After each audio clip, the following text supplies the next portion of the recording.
Hi, Doctor. Today is Wednesday, February 27th, and today's going to actually be the last podcast of this week. Heading up to New York tomorrow and Friday for a 2-day video shoot. So not going to be doing any podcasts while I'm up there.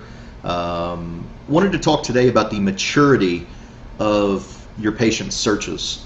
I was actually flipping through Dentaltown earlier and saw that there was a doctor that was asking about the differences between short tail and long tail keywords. And he didn't really want to worry about the long tail keywords right now. He was just wanting to know more about what people are searching for in terms of short tail keywords. And the problem with that is that people searching for short tail keywords aren't the kind of people you want to attract. People searching for short tail keywords are immature searches. And you have to look at the progression of how people search and how their search evolves as they educate themselves and as they acquire more information about what it is they actually want. What you see is, at first, you might see somebody searching for dentist Indiana, cosmetic dentist Indiana. Then they're going to go back, they're going to look through that first page of search results, and they're either going to find somebody they like, and that's the end of their search. More than likely, they're not going to find somebody they're looking for with that simple of a search. They're going to go back and look at cosmetic dentist in southern Indiana or cosmetic dentist in New Albany, Indiana. They're going to look through those search results, and then they're going to revise it a little bit more. Cosmetic porcelain veneers in New Albany, Indiana. And now you're getting down into the nitty-gritty of what somebody's going to be searching for that they're actually going to be ready to click on. And I talked a little bit about this in episode 32, the keywords that actually generate phone calls for you. And those are the long tail keywords. Those are the things you want to identify and you want to optimize your site for.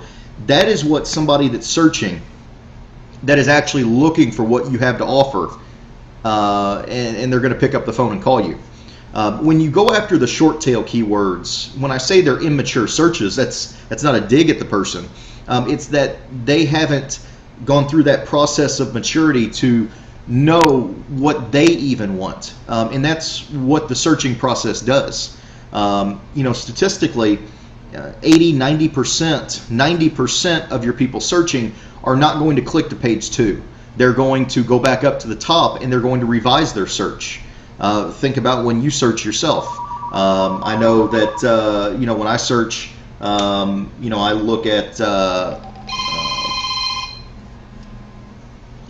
I do a couple searches and I go back to the top and I revise it and go back down and keep looking at results and tweaking my search. So we'll find out what the long tails are. Find out what people are actually searching for when they're ready to call your office. You can do that through a number of ways. Phone call tracking. You can do something as simple as asking people what they searched for when they call you, which you can get to be very effective. Asking somebody on the other side of the country or your buddy you went to school with might be a good starting point as well for your long tail searches. I'm sure they'd be glad to give you the information as long as they're not competing with you. The thing to realize there is you're going to see different keywords in every geographic area and every town that you're in. Up in New York they use different words than they do down in Texas and they do over in California. So it's going to vary geographic area to area, dentist to dentist. Everybody has a different approach, a different type of patient that they want to attract. So keep that in mind when you're trying to optimize your website, when you're trying to choose keywords, that it's not that you don't want the short tail keywords, but the short tail keywords are not going to generate as many phone calls for you as the long tails do.